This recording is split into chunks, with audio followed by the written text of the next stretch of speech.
everyone, and welcome back to the channel. If you're new here, consider subscribing. We explore the darkest, most chilling real-life horror stories from across the world. In tonight's story, we delve deep into the misty heart of the Appalachian Mountains, a place older than time itself, where ancient forces still linger beneath the trees. For centuries, locals whispered of strange rituals, monstrous figures in the night, and entire towns living under the shadow of something not quite human. Some speak of Owlman, others of shapeshifters or unseen predators that steal faces and voices. But when a cutting-edge robotics team sets up shop on a remote ridge, and when an old mining town dares to defy its darkest traditions, these ancient forces awaken. What follows is a chilling blend of modern technology and forgotten folklore, of corporate cover-ups and blood-soaked rituals, vanished engineers, disfigured bodies, the sound of wings in the night, or worse, a voice whispering shh in the dark. Tonight, we'll explore two stories from opposite ends of the mountains, separated by decades, but connected by one terrifying truth. In Appalachia, some legends don't fade with time, they wait. Stay tuned and remember, don't stray too far from the trail. Viewer discretion is advised. They say the Appalachians are older than trees, that the rock that formed them has been around for 500 million years. In that time, something unnatural has evolved there to be the perfect predator. At least that's my theory. There was never an official investigation launched. I won't mention the name of the company. I signed 6 different types of NDAs. What I can say is, despite everything being state-of-the-art and the company being relatively brand new, all branding, references, and imagery for the company I worked for when it happened no longer exists. I mean, I'm sure I could find it if I scrubbed deep enough, but from what I gathered, they now exist as a completely different entity. It scares me to think what they may be unearthing still. When I arrived, it was 2022. I had recently gotten my master's degree in robotics from Northeastern. My recruitment was, by chance, my thesis matched the exact project they were working on: thermal insulation strategies for sustained robotic functionality in sub-zero environments. I made it sound as pretentious as possible. Hey, it worked. About a week after presenting and defending my thesis, I got an email for a job offer. The whole process was unassuming. Interviews, conversations, everything totally normal. My job was going to be working on different insulation methods for ambulatory robotics. Think Boston Dynamics, 4-legged machines. I was stoked to find a job in my field so quickly. I didn't even care the location stated was a remote ridge in the Smoky Mountains. I signed on immediately. When they said remote, boy, they meant it. No roads led to the facility. The only way in or out was by helipad, although I did see snowmobile patrol a handful of times. I didn't think much of it at the time. We were going to be working on pretty advanced stuff, and pretty much everybody assumed it was for military application. As such, we kept our mouths shut and kept at work. My team's main job was to keep our robots operational in the winter snow without lockup or freezing of the joints. We had made pretty good progress in the time I was there. One night, we made a particularly big breakthrough with battery capacity. It was so big, in fact, we decided to celebrate the only way young, awkward robotics engineers knew how. Lots and lots of drinking. That was the night it happened. I'll give as many details as I can remember. My 3 buddies were drinking with me in my room. We'll call them Elliot, Josh, and Hassan. At this point, we had been friends for about a month and a half, and had gotten close fast, as we spent almost all day together as a group. Elliot and Josh were drinking much more heavily than either Hassan or I, and at some point in the night had dared each other to brave the cold outside for 5 minutes without a shirt on. Now, nobody ever went outside at night. We had barely any lighting, and on top of the cold and the dark, if you managed to stumble off the catwalk between buildings, there was a real risk of falling off a ledge or causing an avalanche. Upper management gave us all a big, clear fuck no for nighttime outdoor recreation. If you absolutely had to go outside, you were ordered to bring a walkie and a headlamp, which is how Elliot and Josh convinced us to go through with their wager. I remember knowing I couldn't convince them not to go through with it, but I could at least get them to wear a headlamp and bring a walkie just in case anything went wrong. They happily agreed to my concession and stripped down immediately. I badged us into the utility room and grabbed walkies and headlamps for all of us. We put the walkies to our own channels so the security staff wouldn't chew us out, and got going. The plan was for Hassan and I to wait just outside the door and keep an eye on Elliot and Josh as they tried to outlast each other. Everyone agreed. We opened the door. It was unbelievably cold. I remember feeling like needles were hitting my exposed face. The wind chill was almost malicious. I could only imagine how the guys were feeling. Despite it all, they were smiling and laughing as they went further and further down the catwalk, taunting each other with every name you could think of. Hassan and I were laughing too, enjoying the absurdity of it all. That joy lasted about a minute before I saw Josh take his first step off the catwalk. As soon as he did it, I lost sight of his body, the lights from the path no longer illuminating him. All I saw was his headlamp moving further away into the snow. In the next second, I looked back to where Elliot was standing. It was just dark. I couldn't see him at all. Immediately, I radioed both. "Elliot, Josh, you guys all right?" Agonizing silence for what felt hours, all the while both Hassan and I could see Josh's headlamp head further and further downhill away from us. Hassan and I looked at each other and simultaneously ran into the dark after them, screaming both of their names. The wind took our voices with it, and it seemed we were only whispering. We got to the spot where we lost them, and there was no sign of Elliot or his things anywhere. The only evidence of Josh was the trail his body had made in the snow, but his headlamp was becomingly increasingly erratic and farther away. I radioed once more. "Josh, Elliot, stop fucking around, let's go back in now." Again, nothing. Hassan looked at me with the fear of death. We both knew this wasn't a prank, and whatever was happening, we were now exposed to. I tried to comfort him with a hand on the shoulder, but told him sternly, "Get inside and get the CSO out here now. Tell him Josh got drunk and wandered off the mountain. I'll find Elliot." I pushed him towards the door and he went running down the catwalk. I watched him go inside and I was out there, alone. Everything after happened within the span of 5 minutes. I looked towards where the closest building was. It was the North Ridge, which I was told houses the extended staff that used the facility primarily in the springtime. It was empty at the moment, and hoped beyond hope that I'd find Elliot inside. I walked a couple steps over and badged in. I remember the door slammed behind me. I flipped on the lights, but the generator for this building barely gave the bulbs any luminance. It was like walking through a gray haze, and the brutal metal architecture made it feel all the more unnatural. I was starting to get really antsy, and I radioed for both of my friends. "Pick up." As I walked down and checked out every room for signs of Elliot, I kept the same radio call every 10 seconds or so. "Pick up." The routine pushed me on, through room after room. "Pick up." Again and again, until I heard anything. "Pick up." The walkie crackled in response. I jolted to attention, and from the other end I heard, "Shh." I'll never forget the sound. A clear, human shush. Only us four had walkies at this time on this channel. Elliot and Josh, as stupid as they could be, would never mess around this far. I waited, frozen in fear. Nearly crying now, I radioed again. "Pick up." Several moments of silence, and then, not out of the walkie but in the building, I heard it once more. "Shh." My head snapped to where I heard it from. Through a doorway and behind a table, I could barely see Elliot slumped down. Not hurt, but looking almost catatonic. As I took a step towards him, several things happened at once. First, Elliot screamed, not a shrieking scream, but a despair-filled, low scream from his stomach. As he did that, I saw the outline of a hand come from one end of the room and stretch to where he was. It was an impossible reach. I don't know how else to describe it, and time seemed to slow down as it crossed over the room.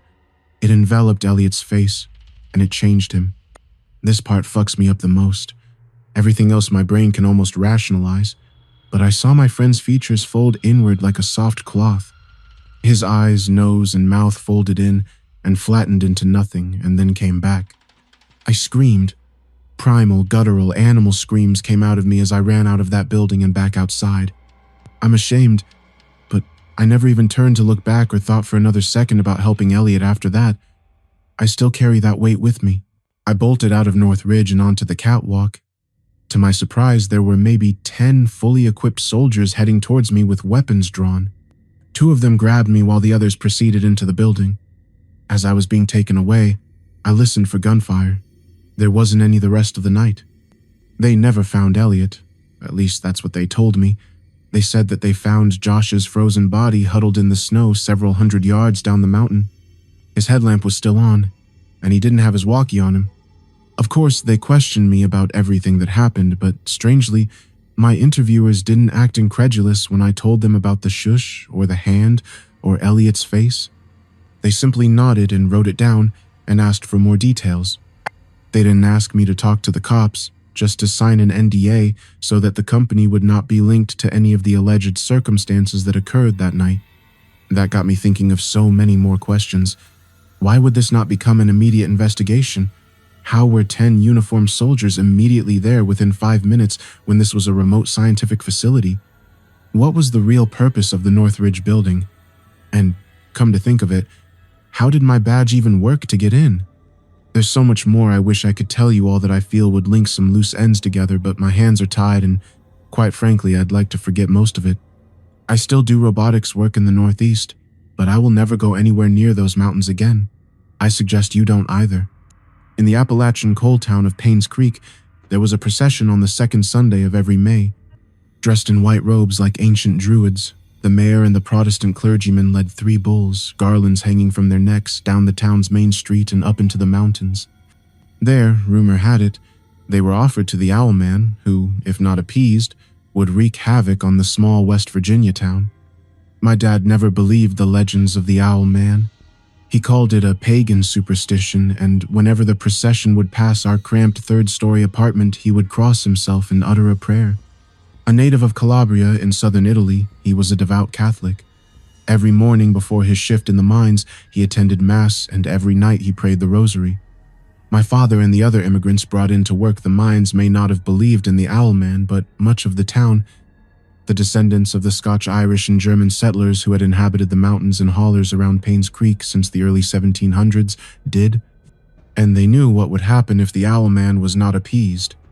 In 1921, 3 years before I was born, the new bridge over the Monongahela River collapsed one summer morning, sending 117 souls on a passenger train bound to Cleveland to their doom.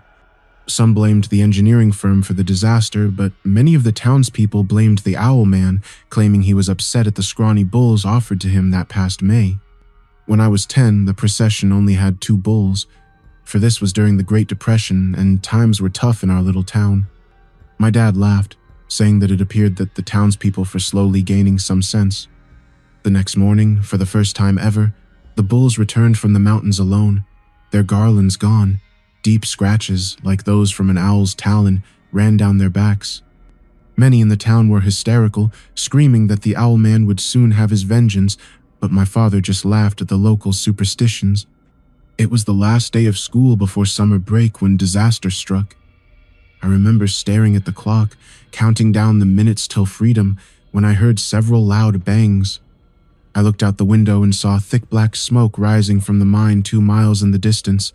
I and most of my fellow classmates ran towards the door. Our teacher, Miss McCune, yelled at us to stop, but we kept running, for nearly every child in the town had relatives who worked in the mines. By the time I arrived at the mine, several hundred people had already gathered outside a hastily erected barricade the police had set up. I remember hearing wailing in several languages: English, Italian, Polish, Slovak, Hungarian, and Ukrainiana's distraught family members cried out for their loved ones. I found my older sister Maria, who was 14. I asked her if she had heard any news about our dad or our 3 older brothers. She shook her head. Over the next several hours, I watched as the rescuers brought dozens of bodies out on stretchers. Some were still alive, most weren't. At the end of that day, a total of 48 bodies had been recovered. None of them were my relatives. Before nightfall, I returned to our apartment to get some blankets for Maria and me. We didn't want to return home in case there was news about our father or brothers. Around the campfire that night, there was talk that the Owl Man was to blame, that he was enraged about being offered only 2 bulls. I knew it was nonsense and prayed all night for the rescue of my family. I don't remember falling asleep, but I remember waking up to the sound of heavy wing beats. Hovering about 50 feet above me was the Owl Man. With a wingspan of over 12 feet, Far larger than any of the great horned owls that inhabited the mountains, he blocked out most of the moon. His head was that of an owl, his body human-like, although covered with dark feathers with sharp talons that reflected the moonlight. As he looked down on me with two large orange eyes, I turned over, convinced I was having a nightmare. The next morning, the first body the rescue crews brought out was that of my dad. His body was covered in a white sheet, but I knew immediately it was him. I ran over to the stretcher and yanked the sheet off. His face was almost burnt beyond recognition, his shirt soaked in blood. In his right hand, he grasped his beloved rosary beads. I took them and put them around my neck. It was all I had left of him.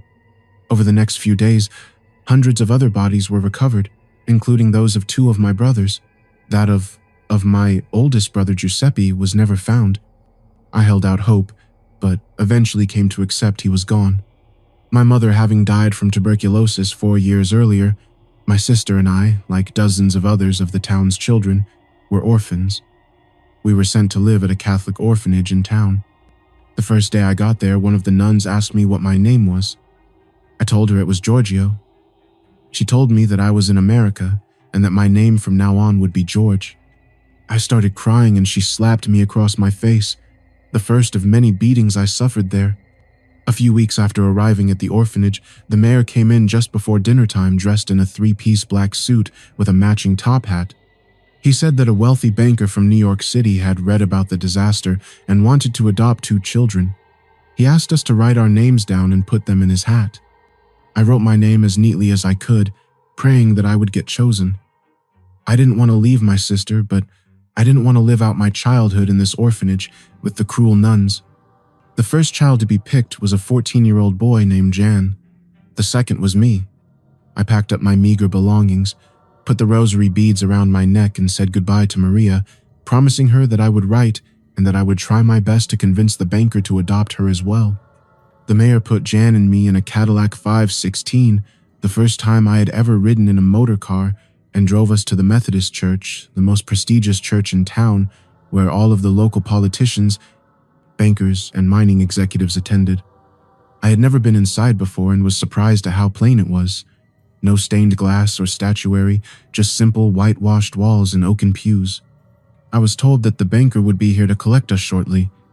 We were given clean white robes to put on and given some chicken soup and buttermilk biscuits with apple butter to eat. The rations at the orphanage being meager, I devoured it quickly. Almost immediately, I felt sleepy and dozed off. I awoke in the bed of a wagon, tied down, Jan next to me. It was night, the moon full. 3 mules were pulling us towards the mountains. Besides the wagon, I saw the mayor and the other town dignitaries walking besides it, dressed in white robes, chanting some ancient incantation in some foreign guttural tongue. I knew what was happening, and tried to struggle, but I was paralyzed, still under the influence of whatever they had drugged me with. We slowly made our way up the dirt path into the mountains. Far off in the distance, I heard what sounded like the hoot of a large owl, and I thought back to my nightmare outside the mine. After what seemed like hours, we arrived at the edge of a rocky ravine. We were untied and dragged off the wagon. I tried to run, but my muscles were still sluggish. The wicked men chanted some prayer in the strange tongue before the mayor pushed Jan, and then me, into the ravine. The fall was about 15 feet down. Thankfully, I managed not to break anything. In the moonlight, I could see that the floor of the ravine was covered in bones. I noticed several large bull skulls, all the flesh having been picked off long ago. I looked at the sides of the ravine. They were steep, but I was sure that once my muscles recovered, I could scale it. It was then I heard the sinister hooting. On the thick bough of a black oak tree sat the owl man, looking ghostly in the moonlight. Jan saw him too, and moved to scale the wall. Being much bigger than me, the effects of the drug had worn off him, and he moved rapidly.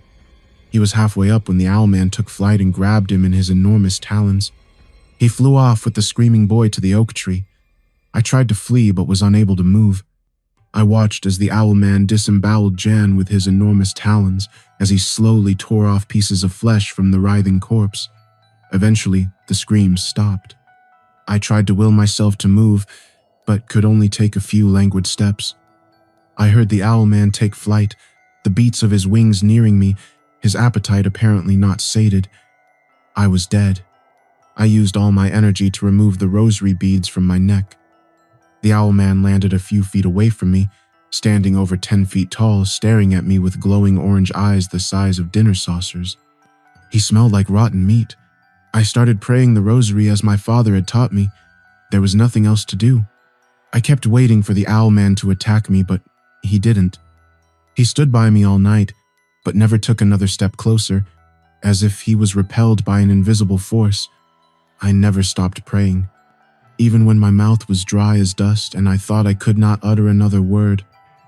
I somehow found a way, for I knew that if I stopped praying for even a second, the owl man would get me.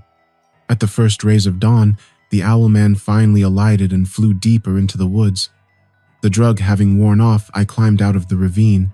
At the top lay Jan's mutilated body, crawling with maggots. I knew I couldn't go back to town, for if they found out I had survived, they would surely kill me. I had never been up in this far in the mountains and didn't have a good sense of what towns were nearby. I just started walking down a narrow, muddy path, heading both away from town and away from where the owl man flew. It was nearly nightfall when I came out of the mountains into a small farming village. There was a train depot where I went to lay down, hoping to jump on the next train that came by. I was woken up to the kick to the head from a big-bellied sheriff who threatened to send me to the state reformatory if I didn't leave. I ran off, hiding in some nearby fields.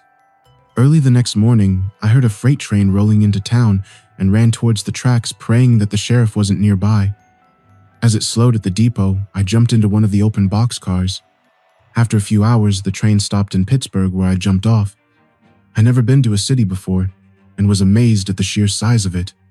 I begged for stress for a few days before I was sent to a group home, where I resided for the rest of my childhood.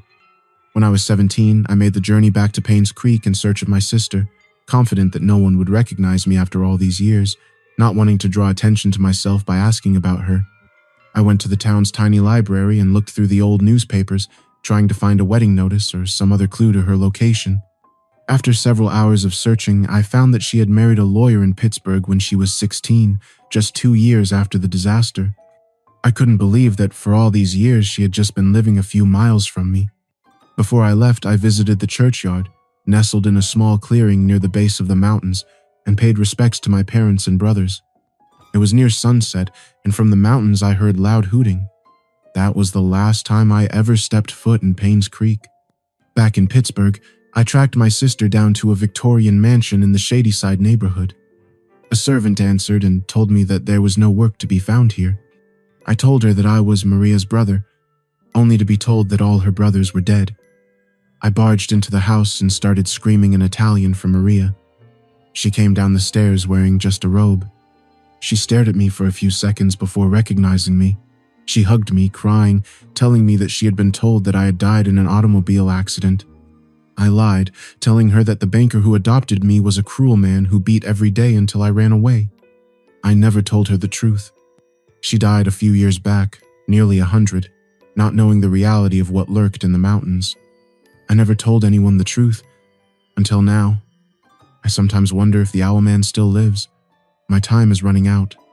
Although I am an old man, I can still shoot as well as I could back in my army days when I won medals for my marksmanship. I have a feeling the owl man waits for me in the mountains of Appalachia, that he wants to get his revenge on the boy who got away. I want my revenge too, and so the stories fade, but the shadows in these mountains do not. From corporate labs perched on frozen ridges, to forgotten ravines where ancient rituals still echo beneath the trees, one truth remains. The old things of Appalachia never truly sleep. They wait, they watch, and sometimes they claim. So the next time you find yourself beneath these dark canopies, and you hear a soft whisper in the wind, or catch a glimpse of wings overhead, don't answer, don't look, and above all, don't stray from the path. Thank you for watching. If you enjoyed tonight's story, be sure to like, subscribe, and turn on notifications. We've got more chilling tales from the darkest corners of the world, and some that may be closer than you think. Stay safe, stay curious, and remember, in the Appalachian Mountains, some legends are very, very real.